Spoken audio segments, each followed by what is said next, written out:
My name's Lee McGilvery. I perform under the name Flew the Arrow. I'm here today in Perth for my first time performing for the Perth Festival of Arts. And it's a lovely experience. Couldn't have asked for better weather. It's a lovely setup they've got here. It's quite intimate, but also nice open plan and spacious, and the crowd were quite attentive. It's actually just a name. Like I still do. I've always got lists of names and titles. Something that could be a title or could spark a moment of inspiration or something.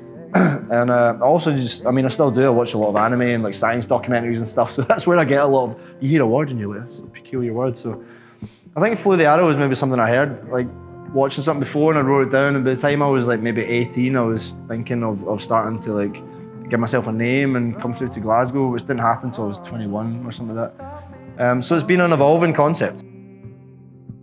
I wanted to make something that sounded old, that sounded that it was a tale through time and something we could all relate to. I had a partner at the time who was from down in Cumbria. We're still good friends, but like, you know, I came from, you know, a bit of a council estate area, and then eventually having a partner who was like down Cumbria. She lived in the country and everything, and she'd actually like hunt animals and pheasants and stuff. So to me, that was otherworldly.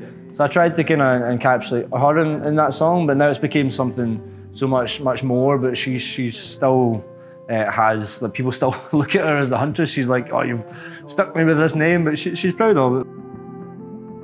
There's so many people that influence and inspire me daily with the music. I mean, it can range from so many like old school acts from the 60s, 70s and onwards, and loads of modern acts as well. So I would say initially, like I'm trying to go for the whole John Martyn, like acoustic, like jazz type feel, but more recent years, like I'm trying to, like I was never brought up in traditional music or much tradition, but it means a whole lot to me in my life these days. So I'm trying to encapsulate that a little bit. So in a way, I'm trying to encapsulate that little like jazzy acoustic element with the tunings and the finger style, but also somehow intertwine these traddy elements like snippets of reels and stuff. And that's why it's important to me to have a fiddle player, you know, and as a duo, and to share a stage and then build on that as well. Because I had cello, fiddle, and flute before, and I will have that again. But since coming out of lockdown, we're all doing different things. So I think 2019, I released an EP with Electric Honey Records at the time. And then I didn't manage to release anything up until last November. Obviously lockdown was here and stuff, but I saw loads of people releasing music, you know, and I was so antsy that I just was dying to.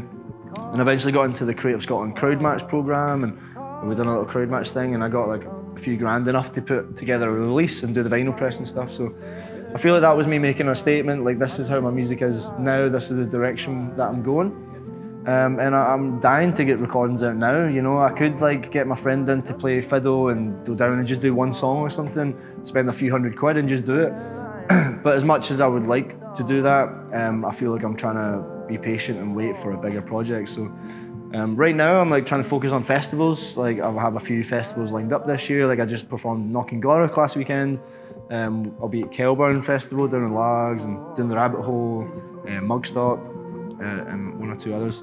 So right now I'm just trying to focus on just enjoying myself, enjoying summer, and enjoying the festival scene. I have a website, www.flewthearrow.com. And obviously Instagram, Facebook, the usuals, YouTube as well, but I've got my music video up there for Huntress, which I released in November there, but not too much. But you can find me on all the usual places, and I do have my website.